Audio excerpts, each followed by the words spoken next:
If we don't know, we don't know. Yeah, we will find out. I mean, that's where we work. I mean, and as you know, our topic is there a God? Is there a God?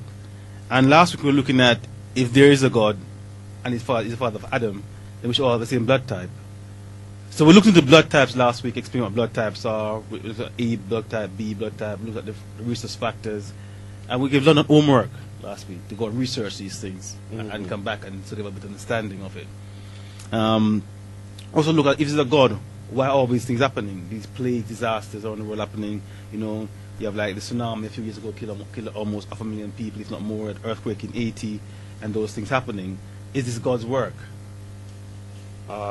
Is there something else in control? Are there something else in control? Control over all of these natural disasters. Some are even the disaster them were man-made. Like how it seems like we're gonna say there's a God, or there's some sort of intelligent force or something that controlled things outside our realm, and within it should have been controlling within our realm as well. Yes. It can't just be outside. But it seems like today man have the power to do what he wants to do, and there is no one to stop him at time. So then who's the God? That's a good question you have to ask. Who's in control? Like how God's supposed to be in control at all times, at all things, at all places. I said the word all, that means in and beyond where we can't see. God's supposed to be in control of it. If we said God control everything, then it will be what we are seeing in front of us. And we know that humans, if you want to do it for a lack of a better word, also control many different things. If you look at the word human and you do a little bit of research to that word, you will see that that word means beast. So you could look it up for yourself. Don't believe me, check it out. So when it says beast in the Bible, does it mean a beast of burden, or does it mean beast as a human beast? Well, that's if you go to Jonah chapter 3, I think verse 7 or 7 around there in the book of Jonah, it said that man and beast was clothed in sackcloth. But the giveaway inside of that there, when they say man and beast, many people think that this beast is some sort of like animal alone, maybe a horse, a cow, or something like that. But they mentioned man and beast was clothed in sackcloth, and you could also see his hands. And we know that a beast not have. A beast doesn't have hands. If you're looking at it in the sense of being a cow or horse or anything, doesn't have hands. So that's a little giveaway there. Like how you have the human beast. If you go back to Genesis chapter 3, and they mention the beast of the field, who was the most wisest and cunning. So they're telling you that this beast of the field also had weight name there. 2 legs, 2 arms, it could have walked and it could have talked. So we're looking at this beastman, or this beast of the field, which was originally the Watutsi, who was outside of the garden. There was the beast that we're looking for. You know, well, these things what seems kind of strange to people. Well, what Tutsi but are the descendants of these people still around? Because you look in Africa, you have people in Rwanda called the Tutsi. Yeah. Yeah, that's definitely true. Most of the descendants of these people are still around. Yeah. And when you go into the desert in Ethiopia, what's called the Danakil Desert, which is supposed to be the harshest desert in the world, you have the people, they call it Afar. When you go check them, they say they're from the Kushites. Yeah, yeah. So if all it takes on names have changed slightly, but if you go and do your research, you will see that the people are still there. Yeah. The descendants of these people are still there. We have to hope ourselves say we ain't some of them descendants of some of those people, because you know, so many mixing has taken place over centuries, and different things that people that you see today might inherit a bit of traits of some of these other beasts of the field, if you want to call them that. Exactly. So let's hope that some of us ain't too deep of that stuff. Yeah, of that stock there. But all we can do is hope. But even saying that, we still should be the one who is in control of our faculties and the things them that we choose to do from not do. True. So let's crack on with So the topic was, is there a God?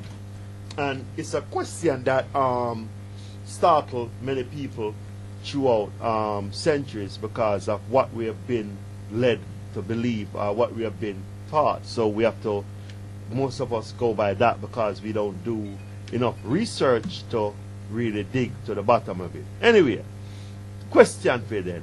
All of these things are happening because it is part of God's plan, is it? Of God's plan, okay. Is it also a part of God's plan for babies to be born with birth defects and to suffer? That's a good question. Is that a part of God's plan? We always ask that question. Like how everybody say God is perfect, ain't it? That's what we've been taught. Yeah. God is total perfection, no blemish, flaws, no.